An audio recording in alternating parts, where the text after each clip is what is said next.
कार्यक्रम सबैका लागि मानसिक स्वास्थ्य। नमस्कार, एजुकेसन टकबाट आज पनि दीपकको साथमा भूपेन्द्रको रेडियो कान्तिपुर, रेडियो राष्ट्रको सुन्दै हुनुहुन्छ देशभित्र अनि संसारभरिबाट 96.1 101.8 मेगाहर्ज अनि रेडियो कान्तिपुर.com मा बुधबार साँझ 5 बजेको कान्तिपुर समाचारपछि 6 बजेसम्म तपाईँले सम्पूर्ण शिक्षा र सर्वाङ्गीन शिक्षाका बारेमा एजुकेसन टकमा बहस कुराकानी सुन्दै आइरहनु भएको छ। पछिल्लो समयको नेपालको शिक्षण पद्धति सँगसँगै सरकारी त्यस्तै गरी निजी शिक्षाका अवस्था, विशेष गरी निजी शिक्षा क्षेत्रमा आइपरेका समस्या लगायतका विषयमा हामीले हरेक हप्ता यसरी यो कार्यक्रममा कुराकानी गर्ने गर्छौँ। आज म अतिथिसँग छैन, अतिथिको विशेष समयका कारणले गर्दा कार्यक्रममा उपस्थित हुन सक्नु भएन। आज मैले एजुकेसन टकमा केही बेरमा तपाईँसँग कुराकानी गर्नेछु। तपाईँको पेरिफेरीको शिक्षा, तपाईँको शिक्षाको पारिवारिक अवस्था सँगसँगै तपाईँका छोराछोरी घर परिवारका सदस्यको शैक्षिक अवस्था, पढाइका बारेमा कुराकानी हुनेछन्। टेलिफोनमा 55 41 905 अनि 906 दुईवटा टेलिफोन नम्बर छन्। केही बेरमा कुराकानी गर्नेछु। त्योभन्दा पहिले शिवलेख सभ्यताका बारेमा सौरभले आजको कान्तिपुर दैनिकमा लेख्नुभएको एउटा आलेखका केही अंशहरू तपाईँहरूमाझ राख्दैछु।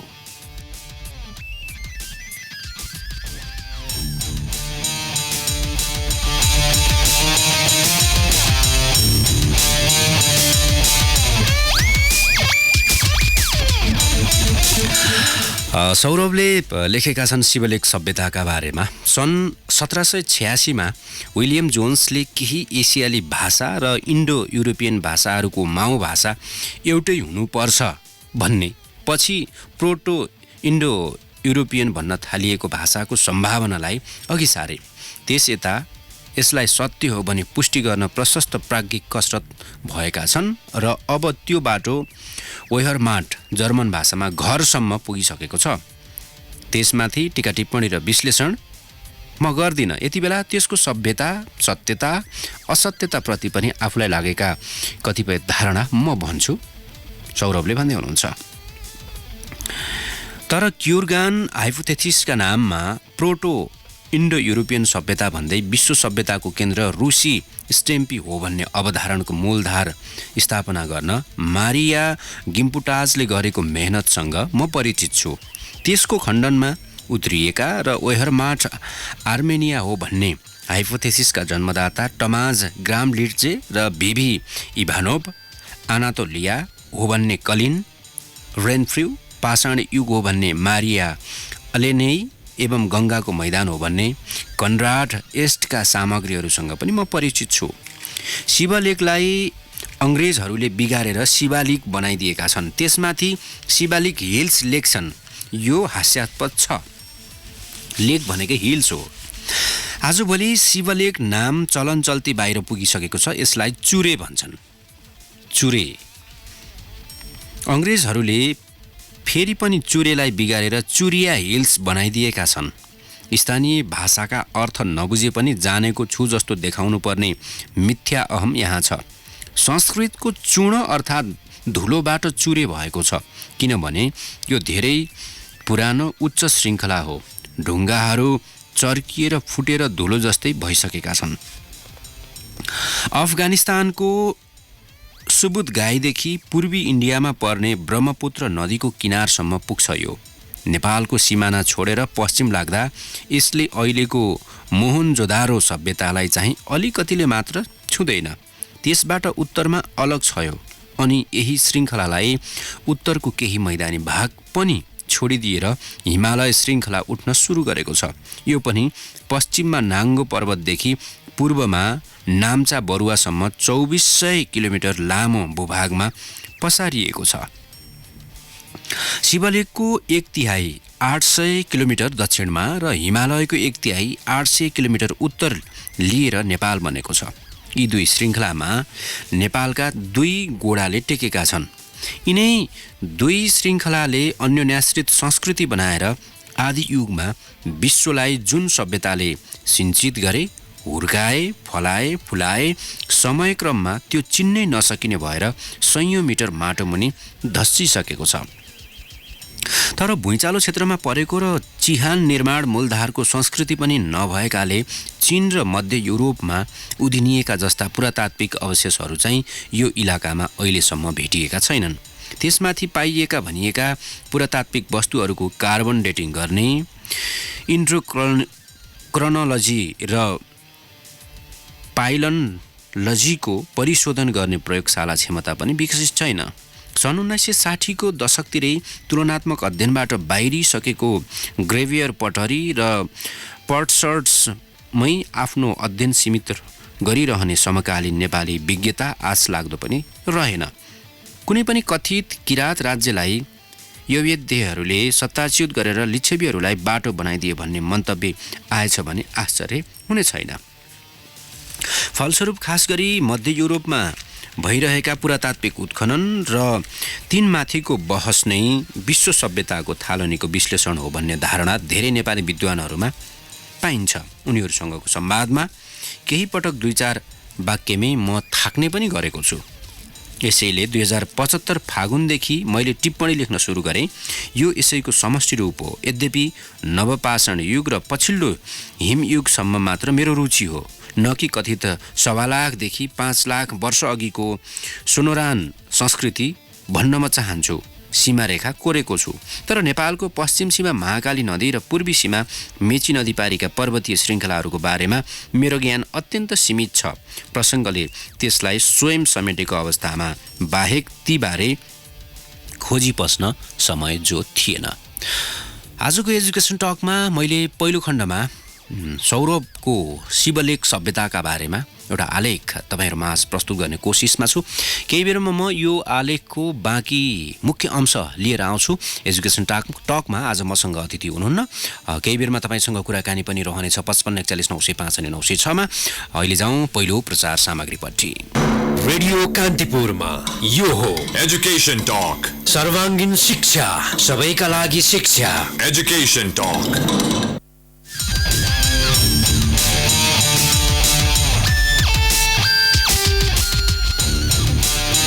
यो प्रचार सामग्रीका साथमा फेरि पनि तपाईलाई स्वागत छ। एजुकेसन टकमा दीपकको साथमा भूपेन्द्र छु। आजको एजुकेसन टकमा मैले केही सामग्रीहरू प्रस्तुत गरिरहेको छु जुन पछिल्लो समयमा हाम्रो शिक्षा चेतना र त्यो चेतनासँगको पेरिफेरीलाई अझ समृद्ध बनाउनका निम्ति यो सामग्रीले सहयोग गर्नेछ।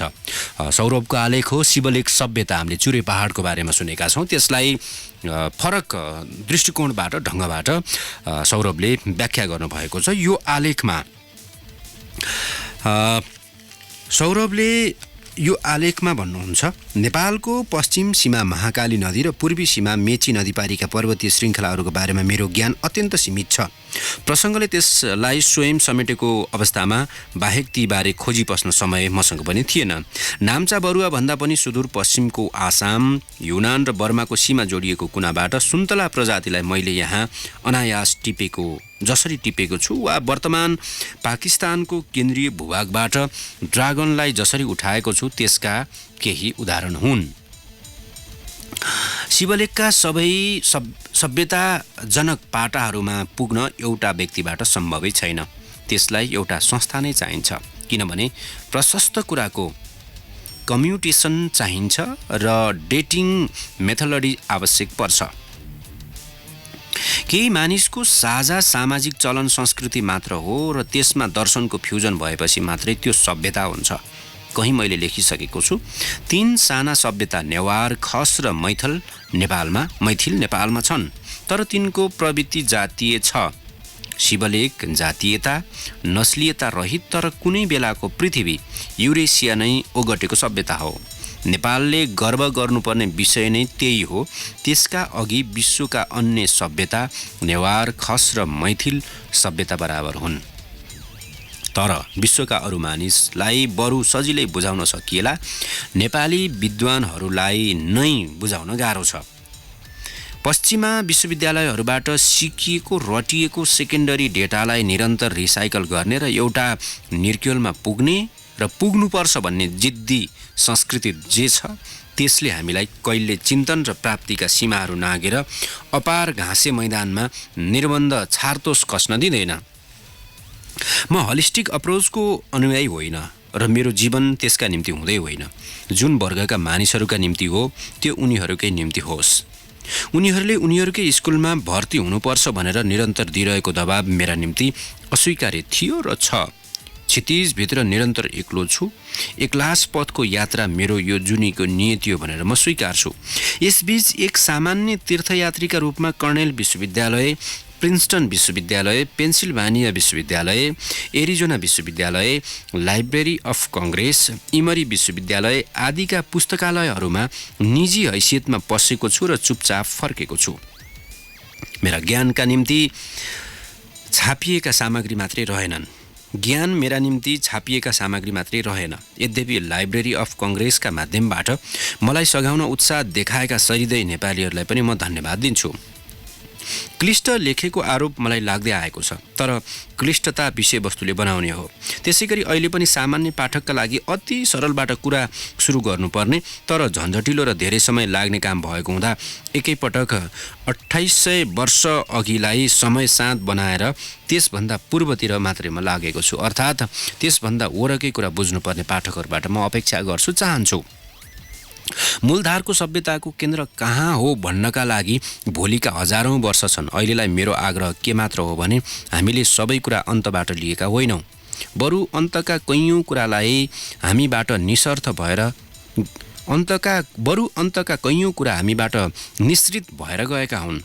विगत 30 वर्षमा नेपालको पूर्व र पश्चिम, पश्चिम र पूर्व, उत्तर र दक्षिण, दक्षिण र उत्तर, दक्षिण र पूर्वबाट उत्तर पश्चिम र दक्षिण पश्चिमबाट उत्तर पूर्वमा मैले गरेका निर्वाध यात्राले मलाई अनगिन्ती सन्देश दिइरहेका छन्।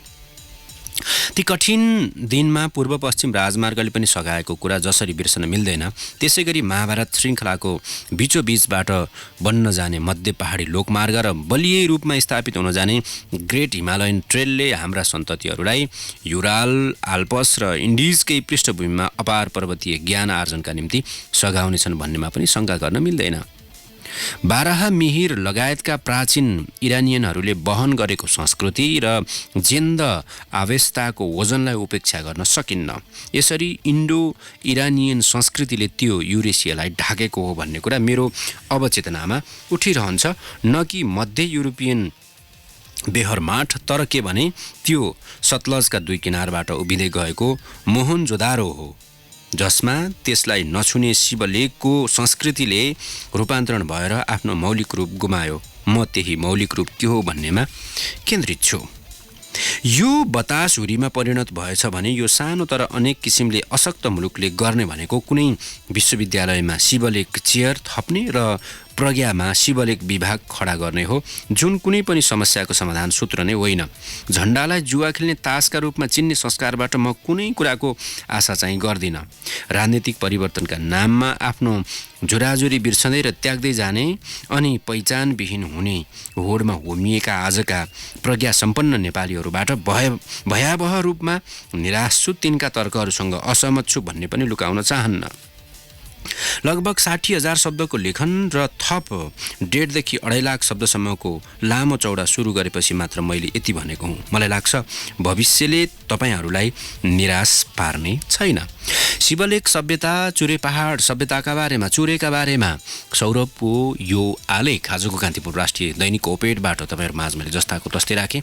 हामीले बुझ्नुपर्ने हाम्रा विद्यालयका कक्षा कोठा, पाठ्यपुस्तक वा त्यसको पेरिफेरी, हाम्रो घरको वातावरण वा त्यति मात्रै होइन, हामीले शिक्षा लिनुपर्ने कुरा पाइला पाइलामा छन्, दृश्य दृश्यमा छन्, आवाजका साना साना केस्रा केस्रामा छन्, ध्वनिमा छन्, सूर्यको किरणमा छ, चन्द्रमाको किरणमा छ, सूर्यको तापमा छ, रापमा छ, चन्द्रमाको शीतलतामा छ, बहने हावामा छ।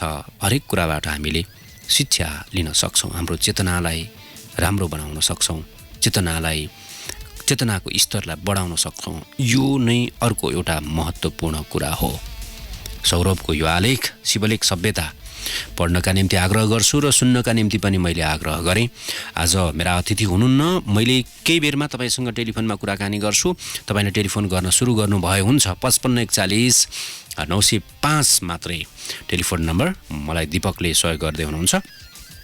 55 मा तपाईको पेरिफेरी तपाईको परिवारको शैक्षिक अवस्था र तपाईको पेरिफेरीमा रहेका निजी त्यस्तै गरी सामुदायिक विद्यालय तिनको पढाइ लगायतका विषयमा मैले कुराकानी गर्नेछु। टेलिफोनमा 55 मेरो आग्रह हो।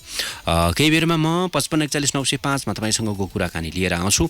यति बेला म अब प्रचार सामग्रीपट्टि लगभग लाग्छु। प्रचार सामग्रीपछि तपाईको र मेरो भेट हुनेछ। रेडियो कान्तिपुर सुन्दै गर्नुहोस्। रेडियो कान्तिपुरमा यो हो Education Talk. सर्वाङ्गीन शिक्षा, सबैका लागि शिक्षा। Education Talk.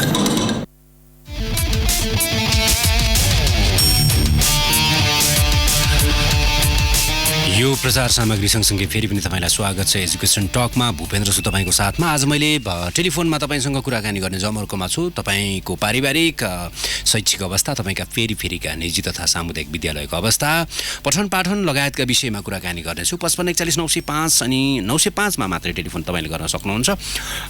तपाईँको टेलिफोनको प्रतीक्षामा छु। यति बेला मैले शिक्षा नीति उल्टो, दरबन्दी मिलान, मापदण्ड परिवर्तनको माग जस्ता शिक्षकहरूका आवाजलाई समेटिएको एउटा सामग्री प्रस्तुत गर्छु। सरकारद्वारा जारी शिक्षा नीतिलाई नेपाल शिक्षक महासङ्घले उल्टो दिशानिर्देशको संज्ञा दिएको छ। संविधानले शिक्षालाई मौलिक हक अन्तर्गत राख्दै अनिवार्य तथा निशुल्क शिक्षाको ग्यारेन्टी गरे पनि सरकारले शिक्षामा निजीकरण र व्यापारीकरण रोक्ने गरी नीति नल्याएको भन्दै महासङ्घले विरोध जनाएको हो। हिजो शिक्षा सचिव महेश दाहाल मार्फत शिक्षा मन्त्रीलाई ध्यानाकर्षण पत्र बुझाउँदै महासङ्घको प्रतिनिधि मण्डलले नीतिमा उल्लेख विषयप्रति आपत्ति जनाएको हो। निशुल्क तथा अनिवार्य शिक्षालाई व्यावहारिक रूपमा लागू गर्न तथा शिक्षामा भएको निजीकरण र व्यापारीकरण रोक्ने सवालमा भर्खरै जारी भएको राष्ट्रिय शिक्षा नीतिले उल्टो दिशानिर्देश गरेको छ। 8 बुँदे सो पत्रको अन्तिम मुद्दामा भनिएको छ। त्यसैले उक्त संवैधानिक हक अनुसार प्रबन्ध गर्न आवश्यक ऐन नियम तर्जुमा गरियोस्। देशको संरचना र व्यवस्था परिवर्तन भएपछि देशले अपनाउने शिक्षा नीति तय गर्न सरकारले गठन गरेको उच्च स्तरीय राष्ट्रिय शिक्षा आयोगले संविधानको व्यवस्था अनुसार विद्यालय शिक्षामा भएको निजी लगानी निरुत्साहित गर्न गुठीमा रूपान्तरण गर्न सुझाव दिएको थियो। विद्यालय शिक्षामा निजी लगानी गर्नेहरूको दबावमा सरकारले उक्त प्रतिवेदन औपचारिक रूपमा सार्वजनिक नै नगरी नीतिमा विद्यमान व्यवस्थालाई नै कायम राख्ने उल्लेख गरेको छ। संविधानले गरेको समाजवादोन्मुख समाज निर्माणको परिकल्पनामा शिक्षाका सवालबाट हेर्दा विद्यालय शिक्षामा भइरहेको निजी लगानीलाई सेवामूलक बनाउनु पर्ने भन्दै आवाज उठे पनि सरकारले वास्ता गरेको छैन। आफ्नै राजनीतिक दर्शनबाट सत्ताधारी दल च्युत भएको रूपमा उक्त घटनालाई विश्लेषण गरिएको छ। हिजोको प्रतिवेदनमा भनिएको हो। महासङ्घले आफ्नो ध्यानाकर्षण पत्रमा दरबन्दी मिलान मापदण्ड परिवर्तनको समेत माग गरेको छ। आफू दरबन्दी मिलानको पक्षमा भए पनि अहिले गरिएको मिलान आफूहरूसँग भएको सम्झौता विपरीत भएको भन्दै महासङ्घले आपत्ति जनाएको हो। अहिलेको मापदण्ड परिवर्तन गरी सम्झौता बमोजिम नयाँ प्रस्ताव तयार गर्ने तथा नपुग दरबन्दी प्रक्षेपण गर्ने काम तत्काल गर्न महासङ्घको माग छ। ट्रेड युनियन अधिकारका व्यवस्था गर्दै सुविधा तथा सुरक्षा सहित नयाँ शिक्षा जन्माउन प्रक्रिया बन्द गरी आवश्यक नयाँ दरबन्दी सिर्जना गरियोस्, महासङ्घको पत्रमा उल्लेख छ। गत मङ्सिर 25 गते शिक्षा मन्त्री गिरिराज मणि पोखरेलले शिक्षक दरबन्दी तथा राहत अनुदान कोटाको बाँडफाँड तथा पुनर्वितरण गरेको सार्वजनिक गरेका थिए। उक्त निर्णयसँगै अब देशभरका 123 स्थानीय तहबाट 4852 दरबन्दी तथा राहत अनुदान कोटा अन्य स्थानीय तहमा हस्तान्तरण हुनेछन्। त्यसमध्ये 14 जिल्लाको 3359 शिक्षक दरबन्दी तथा राहत अनुदान कोटा अन्य जिल्लाका स्थानीय तहमा हस्तान्तरण हुनेछन्। त्यसै गरी 15 जिल्लाभित्र एक स्थानीय तहबाट अर्को स्थानीय तहमा 1493 दरबन्दी तथा राहत कोटा मिलान हुनेछ।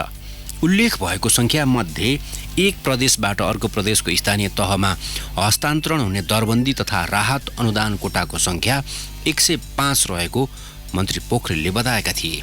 लामो समयसम्म जटिल बनेको दरबन्दी मिलानको उक्त निर्णयसँग सामुदायिक विद्यालयमा शिक्षकको पर्याप्तता सहज हुने अपेक्षा गरिए पनि नेपाल शिक्षक महासङ्घले उक्त प्रक्रियाको विरोध गरेपछि कार्यान्वयनको पाटो पेचिलो देखिएको छ।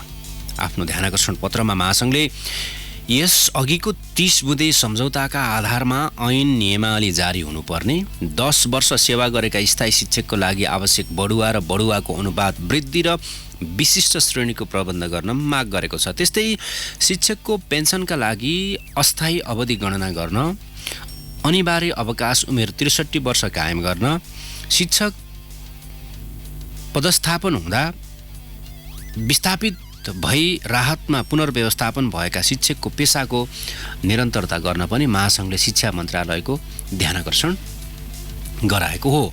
मैले यो सामग्री तपाईँहरूमाझ प्रस्तुत गरेँ। शिक्षा नीति उल्टो, दरबन्दी मिलान मापदण्डको परिवर्तनको माग, नेपाल शिक्षक सङ्घको मागमा आधारित रहेर शङ्काको घेरामा शिक्षा नीति सत्ताधारी दलमाथि प्रश्न भन्ने जुन खबर छ शिक्षा मन्त्रीले सार्वजनिक गरिसकेपछिको यो सामग्री पनि मैले प्रस्तुत गर्छु। राजनीति शास्त्रीका लागि सार्वजनिक नीतिका धेरै परिभाषा उपलब्ध छन्, तर जनसाधारणका लागि सार्वजनिक नीतिले नागरिकप्रति सरकारको प्रतिबद्धता जनाउँछ। सरकारले सार्वजनिक हितका लागि के गर्ने वा नगर्ने भनेर लिएका अठोटहरू नै सार्वजनिक नीति हुन्। यो अर्थमा शिक्षा नीति जारी हुनु सुखद पक्ष हो। यो नीतिले सरकार शिक्षामा के गर्न चाहेको छ भन्ने प्रश्न पारेको छ। आफैले गठन गरेको उच्चस्तरीय राष्ट्रिय शिक्षा आयोगको प्रतिवेदन सार्वजनिक गर्न नसकेको आलोचना खेपिरहेको सरकारले शिक्षा नीति सार्वजनिक गरेको छ। शिक्षा मन्त्री गिरिराज मणि पोखरेलले पत्रकार सम्मेलन मार्फत मन्त्री परिषदले नीति स्वीकृत गरेको जानकारी दिएको 35औं दिनमा बल्ल शिक्षा नीति सार्वजनिक गरिएको हो। भाषा मिलाउने काम बाँकी रहँदा सार्वजनिक हुन ढिलाइ भएको शिक्षा मन्त्री पोखरेल निकटस्थहरूको सुरुदेखिकै तर्क अमिल्दो पुष्टि भयो जतिखेर नीतिको मूल दस्तावेज सार्वजनिक भयो। शिक्षा आयोगको प्रतिवेदन गोप्य राख्नुका पछिल्तिर के कुराले अर्थ राखेको थियो, ढिलो गरी सार्वजनिक नीतिको मुख्य दस्तावेजमा पनि त्यही कुराले प्रभाव पारेको ओपन सिक्रेट जस्तै छ। लामो राजनीतिक सङ्घर्षपछि देशले अपनाएको व्यवस्थाको मूल मर्म भनेको समाजवाद उन्मुख राज्य व्यवस्थाको परिकल्पना हो। यसको रटान लगाउने मुख्य दल सत्तामा छ, जसको मुख्य दायित्व समाजवाद उन्मुख समाज निर्माणको मार्गमा हिँड्नु र त्यो गन्तव्यमा पुग्नु नै हुनुपर्ने हो। विडम्बना जारी शिक्षा नीति र यसले तय गर्ने मार्ग विश्लेषण गर्दा शिक्षाका विषय कार्यान्वयन गर्ने सवालमा राज्य च्युत हुने बाटोतर्फ अग्रसर देखिन्छ। शिक्षा र स्वास्थ्य जस्ता विषय राज्यले जिम्मा लिनुपर्ने राजनीतिक दर्शनबाट दीक्षित दलको बलियो सरकार कार्यकारी स्थानमा छ। तर सरकारले निजी विद्यालयका सम्बन्धमा लिएको दोहोरो चरित्रले ऊ सार्वजनिक शिक्षाको सबलीकरण चाहन्छ भन्ने यथेष्ट आधार देखिएको छैन। संविधानमा माध्यमिक तहसम्म निशुल्क शिक्षा भनिएको छ, तर नीतिमा उल्लेख रणनीतिको 9.5 मा निजी विद्यालयको अस्तित्वलाई स्वीकार मात्र होइन, माध्यमिक शिक्षामा सहभागिता सुनिश्चित गरिएको छ। के संविधानको उक्त व्यवस्था निजीमा पढ्ने बालबालिकाका लागि होइन? निजी लगानीका विद्यालय र त्यहाँ पढ्ने बालबालिका संविधानमाथि हुन् भन्न खोजिएको हो। राज्यले देशमा विद्यमान निजी र सार्वजनिक दुई खाले विद्यालय शिक्षाको स्थितिलाई यसै गरी अघि बढाउने परिकल्पना गरेको हो। संविधानको मौलिक हकको कार्यान्वयन माध्यमिक तहसम्म निशुल्क गर्ने एउटा प्राथमिक दायित्व सरकारको हो।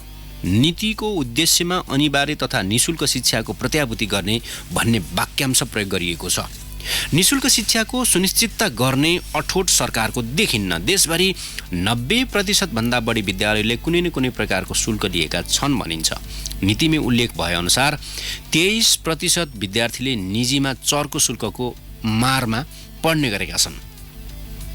अङ्ग्रेजी माध्यममा पढाएर गुणस्तर निकाल्ने अभियानमा होमिएका राम्रा सामुदायिक विद्यालयले त निजी बराबरको शुल्क लिने गरेको पाइएको छ।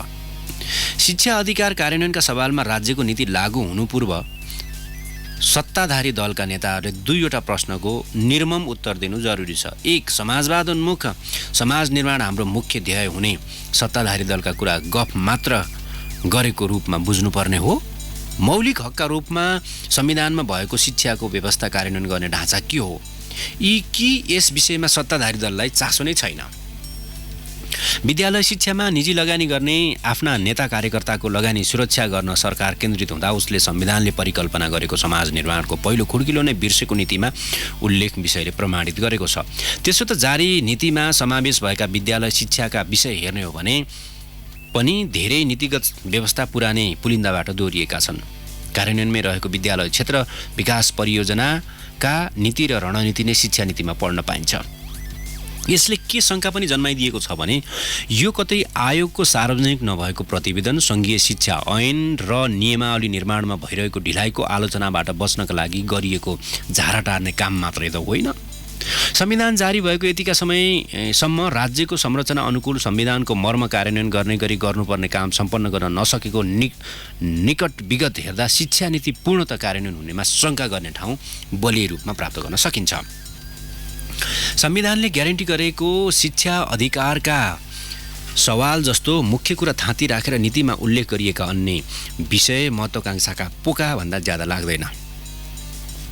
विषयगत शिक्षक समेत विद्यालयमा उपलब्ध हुन नसकेको विद्यमान परिवेशमा विद्यालयमा कर्मचारीको व्यवस्था गर्ने परिकल्पना गरिएको छ।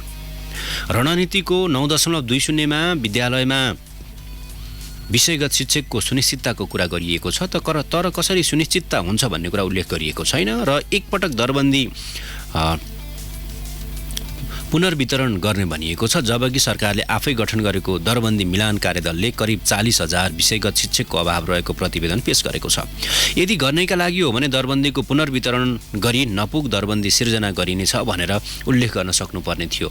एकातिर अनुमति पत्र र सङ्घमा रहेको शिक्षक सेवा आयोगबाट मात्र शिक्षक नियुक्तिको कुरा गरिएको छ भने अर्कातर्फ विश्वविद्यालयबाट उत्कृष्ट नतिजा प्राप्त गरेका विद्यार्थीलाई शिक्षण पेसामा आकर्षित गर्ने र त्यसका लागि कानुनी व्यवस्था गर्ने भनिएको छ। उनीहरूलाई आकर्षित गर्ने अलग कानुनी व्यवस्था गर्दा शिक्षक सेवा आयोगको परीक्षा उनीहरूले दिनुपर्छ कि पर्दैन, यो पनि अर्को एउटा प्रश्न हो। आकर्षित गर्ने आधारहरू के हुन् त्यसलाई पनि हामीले अर्को प्रश्नको रूपमा लिनुपर्छ। थप तलब सुविधा वा सहज प्रक्रियाबाट नियुक्ति स्पष्ट पार्न सकिएको छैन। नयाँ शिक्षा नीतिमा केही व्यवस्थाहरू निकै राम्रा पनि छन् शिक्षा नीतिभित्रका नीतिमा, तर कार्यान्वयनको तहमा कसरी होला भन्ने प्रश्नहरू पनि राम्ररी उठाउन सकिन्छ। विद्यालयको अनुगमन, निरीक्षण र सुपरिवेक्षण स्थानीय तहबाट प्राविधिक सहायता प्रदान गर्ने गरी भनिएको छ। यो पढ्दा ज्यादै सुन्दर लाग्छ, तर विगतको समीक्षा नगरी र वर्तमानलाई विचार नगरी गरिएको देखिन्छ। यसका लागि देशभर कति यस्ता सुपरिवेक्षक चाहिएलान्? विषयगत हुने कि साधारण? स्नातकोत्तर उत्तीर्ण गरी तालिम प्राप्त भनिएको छ, कसले नियुक्त गर्ने?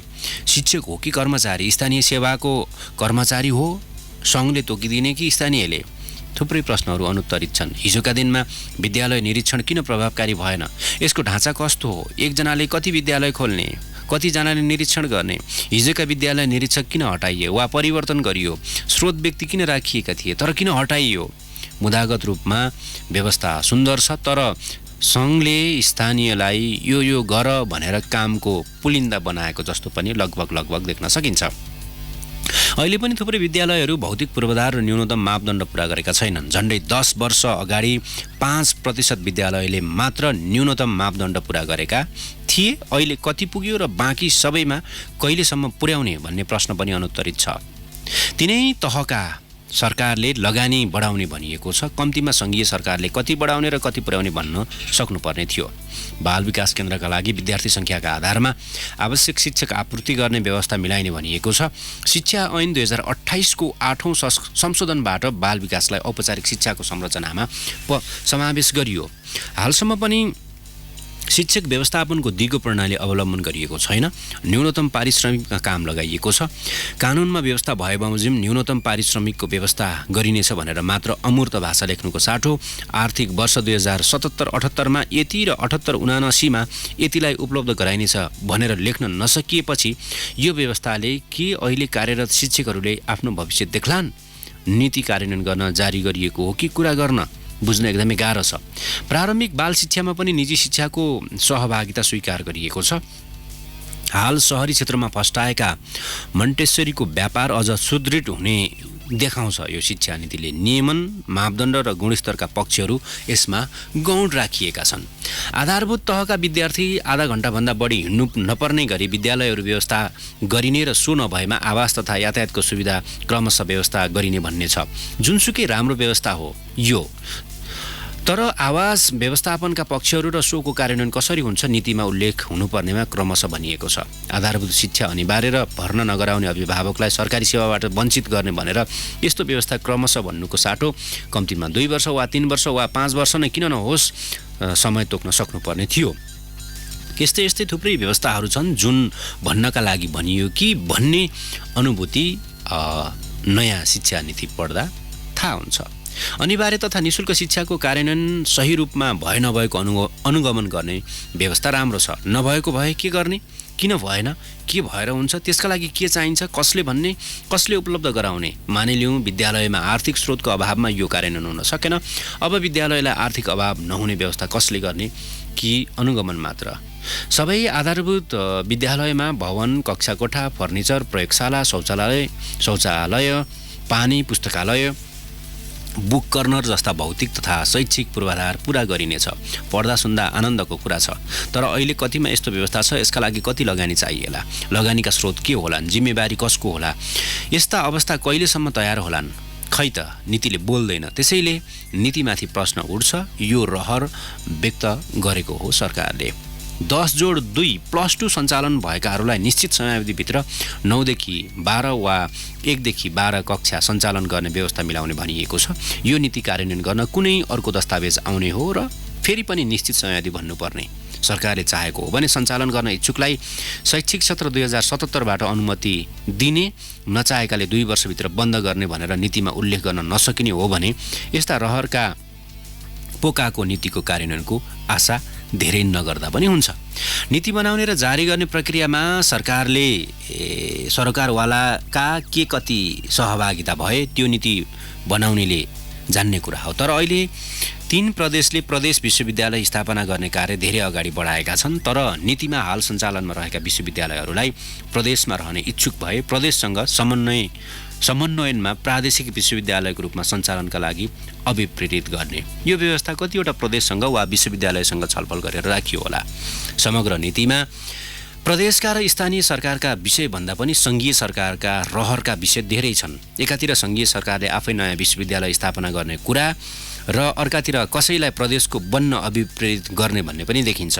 नयाँ स्थापना हुने भनेर तोकिएका 2 विश्वविद्यालयलाई नै प्रादेशिक बनाउने सम्भावना पनि रहन्थ्यो होला। 7 मध्ये 6वटा प्रदेशमा त सङ्घीय सरकारको आदेशको पालना हुन्छ होला। प्रदेशहरू नयाँ विश्वविद्यालय खोल्न तयारी गरिरहेका छन्। सङ्घको नीतिले कलेजहरू गाभ्ने भन्छ। थुप्रै राम्रा कुरा गरिए पनि धेरै रहर गरिए जस्तो देखिन्छ नयाँ शिक्षा नीतिमा। नीतिको कार्यान्वयनको खास त्यस्तो ठुलो ढाँचा देखिँदैन, नीतिको कार्ययोजना देखिँदैन, नीतिका व्यवस्था कार्यान्वयनका लागि लगानीको सुनिश्चितता छैन। अन्य केही नीतिगत व्यवस्था गर्ने भनिएको छ र त्यसको समय सीमा भने तोकिएको छैन। समग्रमा राम्रो गर्ने रहरको दस्तावेज जुन कार्यान्वयन हुने परिवेश देखिएको छैन। धेरैका रहरका पुलिन्दा कार्यान्वयनमा विगतमा पनि आएनन्। विगतमा कार्यान्वयन नभएका र नगरिएका रहर विषयहरू नै दोहोरिनुले यसको कार्यान्वयनमा पनि प्रशस्त शङ्का गर्ने ठाउँ देख्न सकिन्छ। शिक्षा मन्त्रीले केही समय अघि मात्रै 35-36 दिन अघि मात्रै सार्वजनिक गरेको नयाँ शिक्षा नीतिभित्र रहेर यो टिप्पणी आजको कार्यक्रममा मैले प्रस्तुत गरेँ। एजुकेसन टक सुन्दै हुनुहुन्छ रेडियो कान्तिपुर रेडियो राष्ट्रकोमा। अन्तिम प्रचार सामग्रीको बेला भएको छ। म टुङ्ग्याउनीमा आउँछु केही बेरमा। अहिले प्रचार सामग्रीपट्टि जाउँ।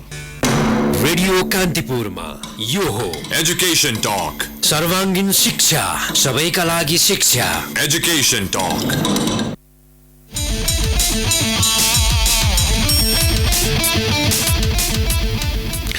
यो अन्तिम प्रचार सामग्री सँगसँगै फेरि पनि तपाईँलाई एजुकेसन टकमा स्वागत गर्छु र म आजको कार्यक्रमको बिसौनीमा छु, टुङ्ग्याउनीमा छु। आज म अतिथिसँग थिइनँ। मैले केही सामग्रीहरू तपाईँहरूमा आज प्रस्तुत गरेँ। यी सामग्रीहरू पनि हामीले गर्ने बहसमा जति चर्चा परिचर्चा कुराकानी हुँदा तपाईँले जुन सूचना वा शिक्षा सन्देश प्राप्त गर्नुहुन्थ्यो त्योभन्दा कम थिएनन् भन्ने मलाई लाग्छ। यो अपेक्षा मेरो रह्यो। अर्को हप्ता म अतिथिका साथमा कुराकानी लिएर एजुकेसन टकमा पक्कै पनि आउँछु। आजको कार्यक्रम सुनिदिनु भएकोमा तपाईँ सबैप्रति आभारी छु। दीपकलाई विशेष धन्यवाद। छुट्टिने क्रममा भोलि नातिकाजीको स्मृति दिवस हो, जन्मदिन। विशेष गरी जन्म स्मृति दिवस नातिकाजीलाई सम्झिँदै राष्ट्रकवि माधव प्रसाद घिमिरेले लेखेको गीत एउटा प्रस्तुत गर्छु। यसमा नातिकाजीकै सङ्गीत र स्वर छ। हामीले शिक्षा चेतनाको कुरा गर्दा पूर्व मेचीदेखि पश्चिम महाकालीको कुरा गर्छौँ। हाम्रा पाठ्य पुस्तकमा नक्साको पढाइ हुन्छ, देशको भूगोलको पढाइ हुन्छ, राजनीतिको पढाइ हुन्छ, समाजको पढाइ हुन्छ, हिमाल पहाड तराईको पढाइ हुन्छ। अहिले फेरि लिपुलेक र लिम्पुवा धाराको कुरा उठेको छ। यी सीमाका पढाइहरू पनि पक्कै पनि हामीले पढ्ने साना कक्षादेखि विश्वविद्यालय तहसम्मका उच्च शिक्षाका पाठ्यपुस्तकहरूमा स्रोत सामग्रीका रूपमा वा पाठ्यपुस्तकमै समावेश गरिएका हुन सक्छन्। कहिलेकाहीँ गीत सङ्गीतबाट पनि शिक्षा चेतना प्राप्त हुन्छ। जस्तो कि यो गीतले भन्छ, नेपाली हामी रहौँला कहाँ, नेपालै नरहे उचाइ हाम्रो चुलिन्छ कहाँ, हिमालय नरहे। त्यसो त सरकारले उच्च माध्यमिक तहको कक्षा 11 र 12 को अनिवार्य नेपालीको पाठ्यपुस्तकमा पनि यो गीति कवितालाई समावेश गरेको छ। केही विद्यार्थीलाई, केही अभिभावकलाई, केही शिक्षक शिक्षिकालाई यो गीत सुन्दाखेरि अझ सार्थक लाग्नेछ यो कविता वा गीत बुझ्नका निम्ति, यो गीति कविता बुझ्नका निम्ति। त्यही आग्रहका साथमा मैले यो गीत राख्दै आजको एजुकेसन टकबाट छुट्टिन्छु। नमस्ते, शुभ सन्ध्या। सूचना र मनोरञ्जनको संवाहक रेडियो राष्ट्रको रेडियो कान्तिपुर।